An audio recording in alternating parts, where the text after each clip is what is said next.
जब भगवान श्री राम जी ने सीता माता की खोज के लिए वानर सेना को भेजा तो पता चला कि सीता माता समुद्र के उस पार लंका में है। समुद्र बहुत ही विशाल था, उसकी लहरें आकाश को छू रही थीं। समुद्र की विशालता को देखकर सभी वानर वीर उस पार जाने की बात सोचकर मौन हो गए। तब जामवंत जी ने ये कार्य हनुमान जी को दिया और कहा कि इस विशाल समुद्र को केवल आप ही पार कर सकते हैं।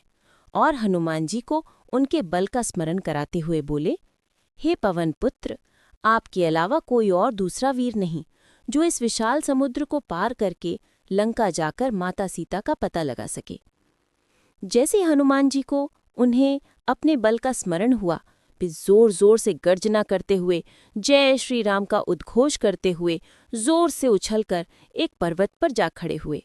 उन्होंने अपने शरीर को विशाल और वज्र की तरह कठोर बना किया और वहां से ज्यों ही आकाश में उड़ान भरे, क्यों ही वो पर्वत हनुमान जी के भार को रोक नहीं पाया और वो पाताल चला गया। ये दृश्य देखकर पर्वत देवता और नाग कन्याएं सभी ने उनको नमन किया। वे आकाश में बिजली से भी तीव्र गति से उड़ने लगे। मार्ग में उनकी परीक्षा लेने के लिए सुरसा देवी अपने विशाल मुख को फैलाकर हनुमान जी को अपना भोजन बनाना चाहा, परंतु वे अपनी चतुराई और बुद्धि बल से उन्हें मात दे दी। फिर सिंहिका नाम की राक्षसी ने उनका मार्ग अवरुद्ध किया, पर हनुमान जी ने उसे तुरंत नष्ट कर दिया और वे रात के समय समुद्र को पार करके लंका पहुंचे। परंतु वहां पर लंकिनी नाम की एक राक्षसी का पहरा था।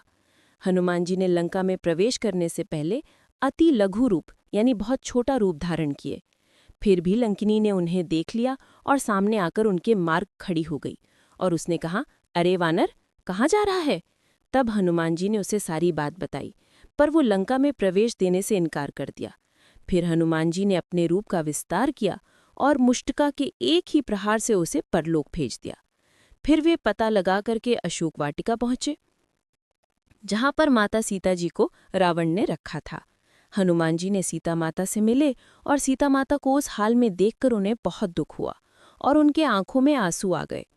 उन्होंने सीता माता को प्रणाम किया और भगवान श्री राम जी का हाल सुनाया और भगवान श्री राम जी की दी हुई अंगूठी माता सीता जी को प्रमाण के तौर पर दिया। इस प्रकार हनुमान जी ने सीता माता की खोज की। जय श्री राम भक्तों।